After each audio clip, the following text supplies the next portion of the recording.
Hello viewer, welcome back to our channel maths zone with PP. मैं संजीव कुमार आज आपको class 12 की इको बुक की चैप्टर 10 जो सरकारी बजट तथा अर्थव्यवस्था है उसकी डिटेल जानकारी देता हूं। तो आइए स्टार्ट होते हैं अब।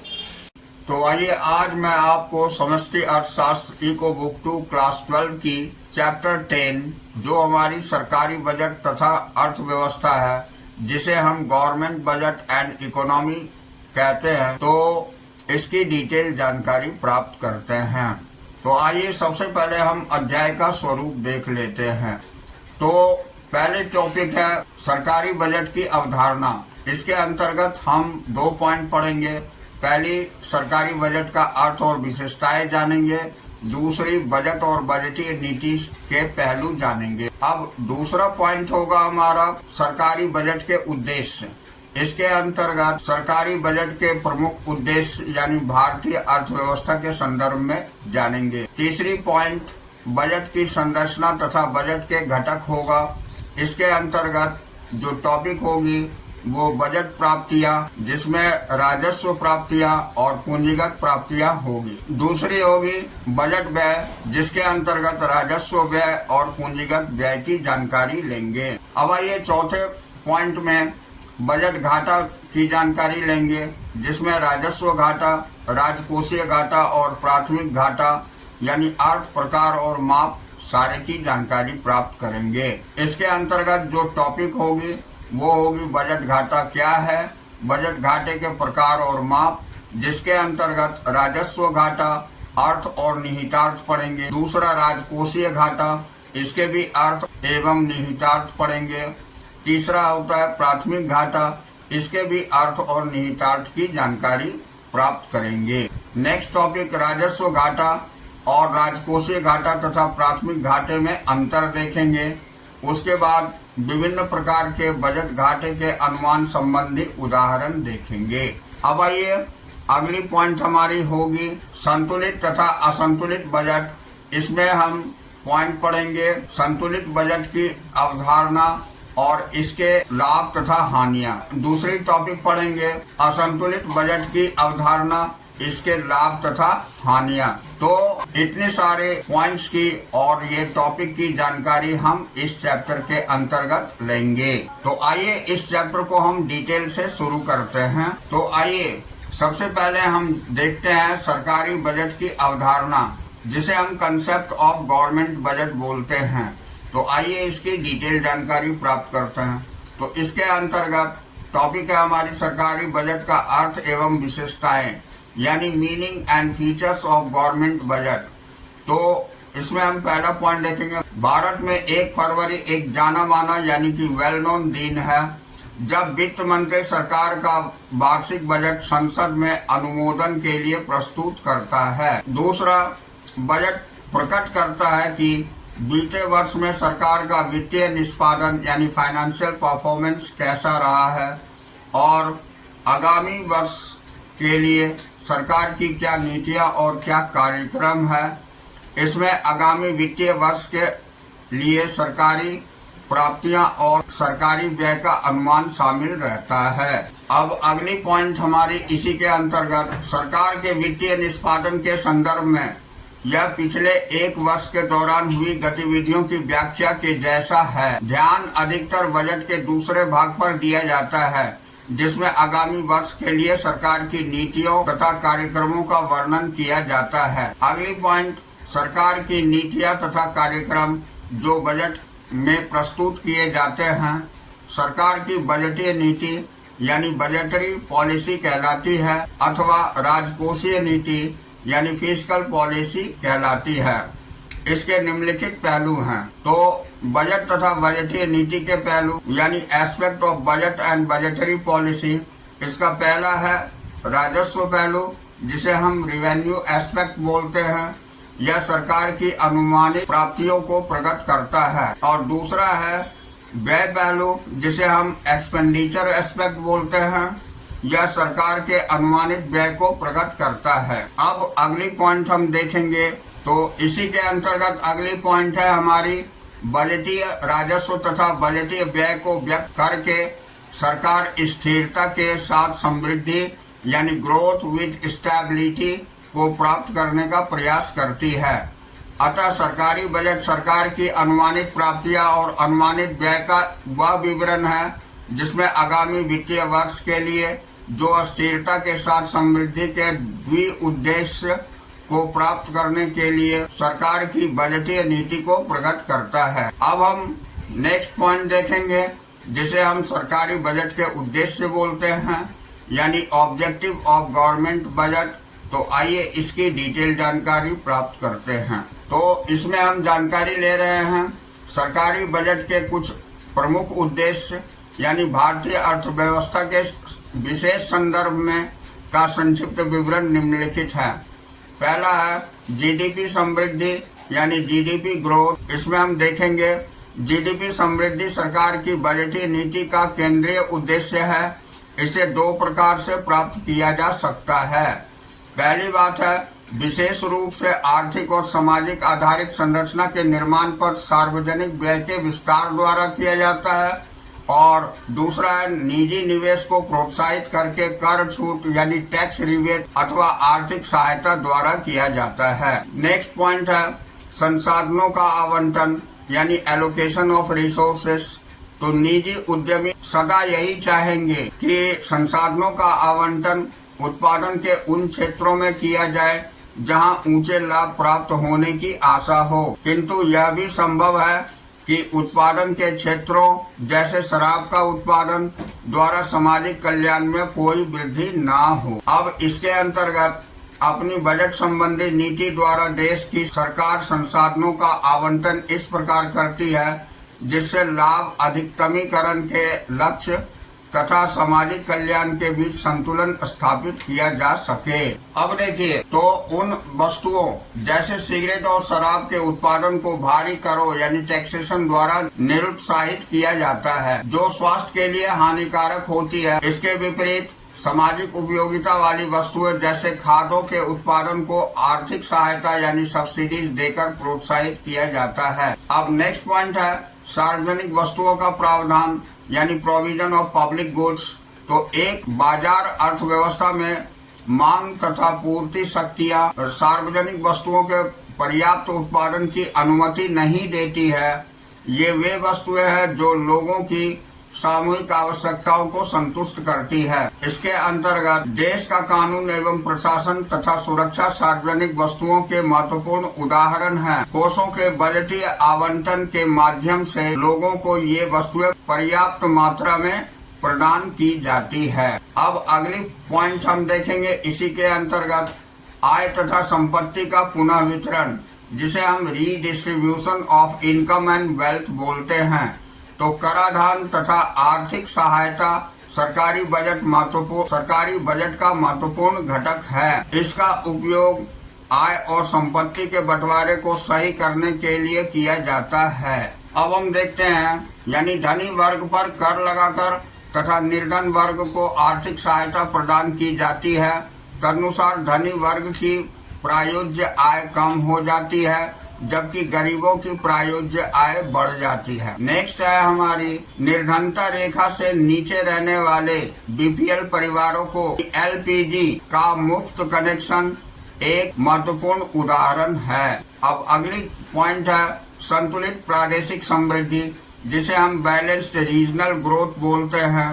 तो बजटीय नीति देश के पिछड़े क्षेत्रों के विकास को प्राथमिकता देती है। यह पिछड़े क्षेत्रों में उदार कर कानून यानी लिबरल टैक्स लॉज द्वारा प्राप्त किया जाता है। अब उदार कर कानून द्वारा पिछड़े क्षेत्रों में विशेष आर्थिक क्षेत्र यानी स्पेशल इकोनॉमिक जोन्स SEZ की स्थापना इसका एक उदाहरण है। अब अगले पॉइंट रोजगार के अवसर यानी एम्प्लॉयमेंट अपॉर्चुनिटीज। तो बजटीय नीति सरकारी उद्योगों में निवेश के माध्यम से रोजगार के अवसरों का सृजन पर भी ध्यान केंद्रित करती है। जैसे कि समाज के निर्धन वर्गों को रोजगार प्रदान करने के लिए मनरेगा यानी महात्मा गांधी राष्ट्रीय ग्रामीण रोजगार गारंटी अधिनियम जैसी योजनाओं के लिए बजटीय प्रावधान बनाए जा रहे हैं। अब हम अगली पॉइंट देखेंगे जो हमारी आर्थिक स्थिरता है जिसे इकोनॉमिक स्टेबिलिटी बोलते हैं,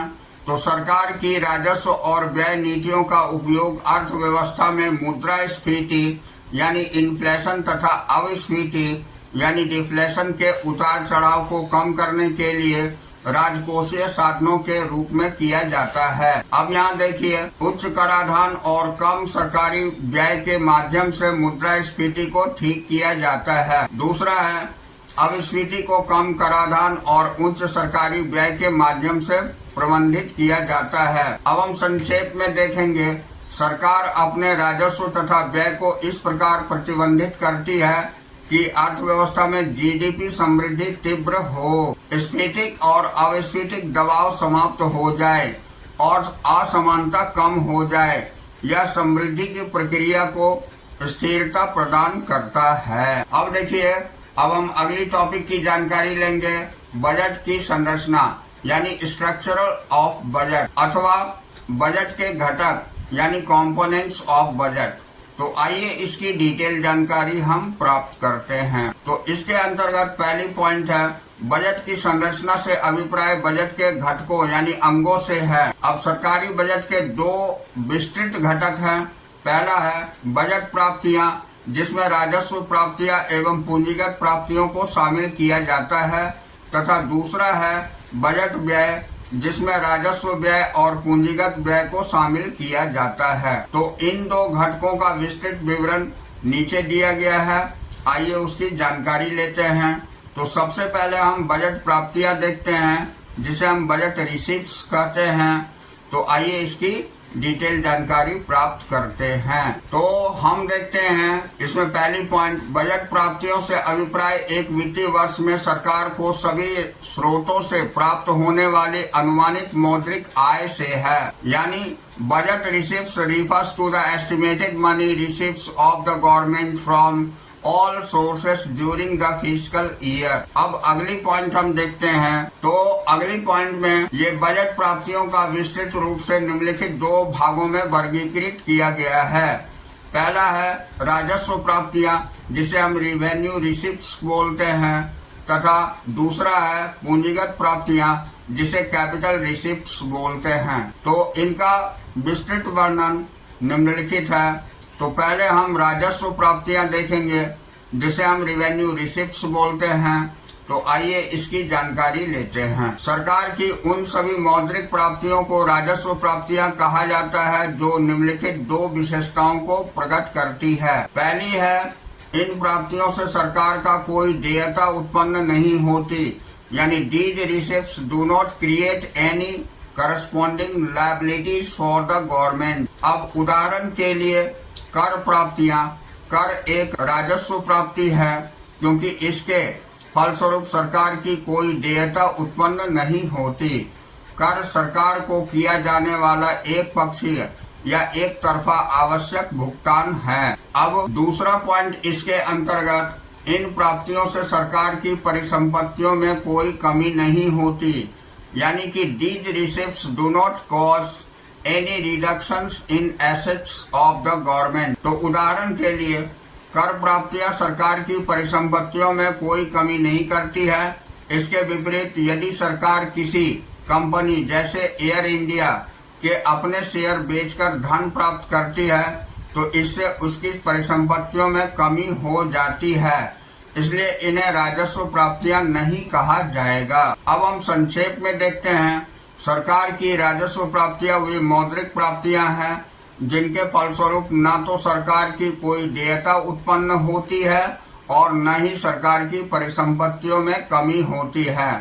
यानी कि हम इसे कह सकते हैं, revenue receipts of the governments are those money receipts which do not create a liability for the government and as well do not lead to the reduction of the assets of the government। तो राजस्व प्राप्तियों को विस्तृत रूप से कर प्राप्तियां यानी टैक्स रिसिप्ट्स और करेतर प्राप्तियां जिसे नॉन टैक्स रिसिप्ट में वर्गीकृत किया जा सकता है। तो आइए इसकी डिटेल जानकारी लेते हैं। तो यहाँ हम देख रहे हैं राजस्व प्राप्तियों के घटक यानी constituents of the revenue receipts. तो ये दो प्रकार की होती है। पहली है कर प्राप्तियां जिसे टैक्स रिसिप्ट्स बोलते हैं और दूसरी है करेतर प्राप्तियां जिसे नॉन टैक्स रिसिप्ट्स बोलते हैं। तो कर प्राप्तियों के अंतर्गत ये आयकर आता है, दूसरा निगम कर आता है, तीसरा संपदा शुल्क आता है, चौथा उपहार कर आता है, पांचवा सीमा शुल्क आता है, छठा उत्पादन शुल्क आता है और सातवां जीएसटी वस्तु एवं सेवा कर आता है। ये सारी कर जो है आपको कर प्राप्तियां कहलाती है। अब करेतर प्राप्तियां हम देख लेते हैं। इसमें पहला आता है शुल्क, दूसरा आता है जुर्माना, तीसरा आता है एससी, चौथा आता है विशेष आंकन, पांचवा आता है सरकारी उद्योग से आय और छठा होता है 2G और 3G जैसी स्पेक्ट्रम की बिक्री से प्राप्त आय। आठवां होता है अनुदान या दान। तो इन सभी के द्वारा करेतर प्राप्तियां होती है। अब हम नेक्स्ट टॉपिक की जानकारी लेंगे जो कर प्राप्तियां हैं। तो टैक्स रिसिप्ट्स, तो कर एक ऐसा अनिवार्य भुगतान है जो सरकार को परिवारों, फर्मों और संस्थागत इकाइयों द्वारा दिया जाता है। इसके बदले में करदाता सरकार के किसी सेवा या लाभ प्राप्ति की आशा नहीं कर सकता है। अब हम करों के प्रकार यानी टाइप्स ऑफ टैक्सेस की जानकारी प्राप्त करेंगे। तो करों को निम्न प्रकार से वर्गीकृत किया जा सकता है। पहला होता है प्रगतिशील तथा प्रतिगामी कर जिसे हम प्रोग्रेसिव एंड रिग्रेसिव टैक्सेस बोलते हैं। दूसरा होता है मूल्य वृद्धि तथा विशिष्ट कर जिसे वैल्यू एडेड और स्पेसिफिक टैक्सेस बोलते हैं। तथा तीसरा होता है प्रत्यक्ष तथा अप्रत्यक्ष कर जिसे हम डायरेक्ट एंड इनडायरेक्ट टैक्सेस बोलते हैं। तो आइए इन सभी की डिटेल जानकारी प्राप्त करते हैं। प्रगतिशील कर यानी प्रतिगामी कर किसे बोलते हैं? Progressive and regressive taxes. तो कर के वास्तविक भार के अनुसार करों को प्रगतिशील तथा प्रतिगामी कर के रूप में वर्गीकृत किया गया है। विस्तृत वर्णन इस प्रकार है। तो पहले हम प्रगतिशील कर यानी प्रोग्रेसिव टैक्स देख लेते हैं। तो प्रगतिशील कर वह कर प्रणाली है जिसमें आय बढ़ने के साथ साथ कर की वृद्धि भी बढ़ती जाती है। यानी progressive tax implies that the rate of tax increases with an increase in income। तो इस प्रकार कर का वास्तविक भार धनी व्यक्तियों पर अधिक और निर्धन व्यक्तियों पर कम पड़ता है। जैसे कि हम उदाहरण ले लेते हैं, 5 से 7 लाख आय वाले के लिए कर दर 10% है और यदि 7 लाख से 10 लाख आय वाले व्यक्तियों के लिए ये 15% है तथा इसी प्रकार अतः आय की स्तर बढ़ने पर कर की दर बढ़ती है। अब हम प्रतिगामी कर देखेंगे जिसे हम रिग्रेसिव टैक्स बोलते हैं। तो प्रतिगामी कर वह कर प्रणाली है जिसमें करों का वास्तविक भार धनी व्यक्तियों की अपेक्षा निर्धन व्यक्तियों पर अधिक पड़ता है। यानी regressive tax implies that it causes the greater burden on the poor than the rich। जैसे उदाहरण, यदि एक व्यक्ति जिसकी आय 1 लाख प्रतिमाह है उसे अपनी आय का 10% अर्थात 10,000 रुपए कर के रूप में भुगतान करना पड़ता है, तब उसके पास 90,000 प्रतिमाह शेष रहते हैं। अब परंतु यदि एक व्यक्ति जिसकी आय 5,000 प्रतिमाह है उसे अपनी आय का 10% यानी 500 रुपए कर के रूप में भुगतान करना पड़ता है, तो उसे अपने आवश्यक उपभोग को भी कम करना पड़ेगा, अर्थात उसे अपने भोजन में भी कटौती करनी पड़ेगी जिसका उसके स्वास्थ्य पर बुरा प्रभाव पड़ेगा। अतः धनी और निर्धनों पर करों की एक स्थिर दर प्रतिगामी कर कहलाती है, क्योंकि इसके कारण धनी व्यक्तियों की अपेक्षा निर्धन व्यक्तियों पर वास्तविक भार अधिक पड़ता है। अब हम अगली पॉइंट देखते हैं, मूल्य वृद्धि कर या विशिष्ट कर जिसे हम वैल्यू एडेड टैक्स और VAT अथवा स्पेसिफिक टैक्सेस बोलते हैं। तो कर लगाने के आधार पर करों का वर्गीकरण निम्नलिखित भागों में किया जा सकता है। तो पहला देखिए मूल्य वृद्धि कर जिसे हम वैल्यू एडेड टैक्स यानी वैट बोलते हैं। तो मूल्य वृद्धि कर वह अप्रत्यक्ष कर है जो उत्पादन की विभिन्न अवस्थाओं में होने वाली मूल्य वृद्धि पर लगाया जाता है। अब इसके अंतर्गत किसी उत्पाद के मूल्य अथवा मध्यवर्ती वस्तुओं के मूल्य के अंतर को मूल्य वृद्धि कहते हैं। यह उत्पाद की प्रत्येक अवस्था में लगाया जाता है। जीएसटी मूल्य वृद्धि कर का एक महत्वपूर्ण रूप है। दूसरा होता है विशिष्ट कर, जिसे स्पेसिफिक टैक्स बोलते हैं। तो जब किसी वस्तु पर उसकी इकाई, आकार और तौल के अनुसार कर लगाया जाता है तो उसे विशिष्ट कर कहते हैं। अब ये अगला हम देखते हैं प्रत्यक्ष तथा अप्रत्यक्ष कर, जिसे हम डायरेक्ट एंड इनडायरेक्ट टैक्सेस बोलते हैं। तो इसके अंतर्गत अंतिम भार के आधार पर करों को प्रत्यक्ष तथा अप्रत्यक्ष करों के रूप में वर्गीकृत किया गया है। तो यहाँ हम देखते हैं प्रत्यक्ष कर यानी डायरेक्ट टैक्स। प्रत्यक्ष कर वह कर है जिसका अंतिम भार उस व्यक्ति को उठाना पड़ता है जिस पर यह कर लगाया जाता है। उदाहरण के लिए आयकर व्यक्ति की आय पर लगाया जाता है तथा वह स्वयं ही इस कर का भार उठाता है। इस कर का भार दूसरे व्यक्तियों पर टाला नहीं जा सकता। आयकर, निगम कर, उपहार कर, संपत्ति कर आदि प्रत्यक्ष कर के उदाहरण हैं। अब हम अप्रत्यक्ष कर की जानकारी लेंगे। तो अप्रत्यक्ष कर इनडायरेक्ट टैक्स। अप्रत्यक्ष कर वह कर है जिसका प्रारंभिक भार या प्रभाव किसी एक व्यक्ति पर पड़ता है लेकिन अंतिम भार दूसरे व्यक्ति पर टाला जा सकता है। जीएसटी एक महत्वपूर्ण उदाहरण है। यह उत्पादकों पर लगाया जाता है। उन्हें सरकार को इस कर का भुगतान करना होता है, परंतु वे इस कर को बेची गई वस्तुओं की कीमत में जोड़कर इन्हें क्रेताओं से वसूल करते हैं। अब देखिए हम तालिका 10.1 के अंतर्गत प्रत्यक्ष कर बनाम अप्रत्यक्ष कर यानी direct tax versus indirect tax की जानकारी लेते हैं। तो इसमें पहला पॉइंट है अर्थ हमारी, जिसे हम प्रत्यक्ष कर का अर्थ क्या होता है ये जानकारी लेते हैं। जिसे हम कह सकते हैं यह वह कर है जिसका अंततः भुगतान उसी व्यक्ति को करना पड़ता है जिस पर यह कर कानूनी तौर पर लगाया जाता है। और अप्रत्यक्ष कर यह वह कर है जो किसी एक व्यक्ति पर लगाया जाता है परंतु उसका भुगतान किसी अन्य व्यक्ति द्वारा किया जाता है। अब दूसरा हम देखते हैं भार को टालना यानी शिफ्टिंग ऑफ बर्डन। तो प्रत्यक्ष करों का भार किसी अन्य व्यक्ति पर नहीं टाला जा सकता, जबकि अप्रत्यक्ष करों का भार अन्य व्यक्तियों पर टाला जा सकता है। अब तीसरी पॉइंट है कर की प्रकृति यानी नेचर ऑफ टैक्सेस।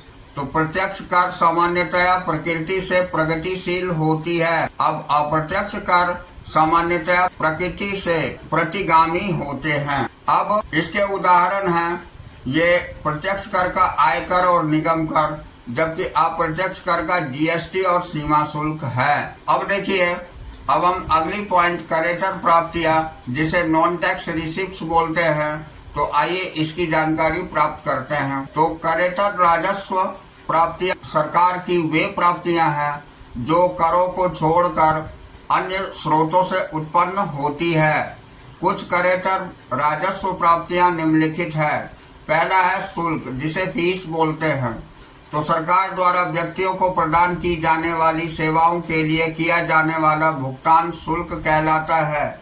उदाहरण के लिए भूमि का पंजीकरण शुल्क, जन्म तथा मृत्यु के पंजीकरण की फीस यानी registration fees, passport fees, court fees आदि। अगली पॉइंट यह ध्यान रखने योग्य है कि शुल्क व्यापारिक सेवा का भुगतान कीमत नहीं है। यह राज्य द्वारा दी गई प्रशासन तथा न्याय संबंधी सेवाओं का भुगतान है। अब हम अगला देखते हैं।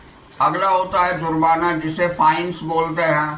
तो जुर्माने वे भुगतान हैं जो कानून तोड़ने वाले को सरकार को देने पड़ते हैं।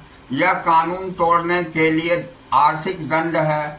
इसका मुख्य उद्देश्य लोगों को कानून का अनुपालन करने के लिए प्रेरित करना है, न कि आय प्राप्त करना। अगला होता है एसचीट। तो एसचीट से अभिप्राय सरकार की उस आय से है जो उन लोगों की संपत्तियों से प्राप्त होती है जिनकी मृत्यु बिना किसी कानूनी उत्तराधिकारी को नियुक्त किए हो जाती है। इस संपत्ति का कोई दावेदार नहीं होता है।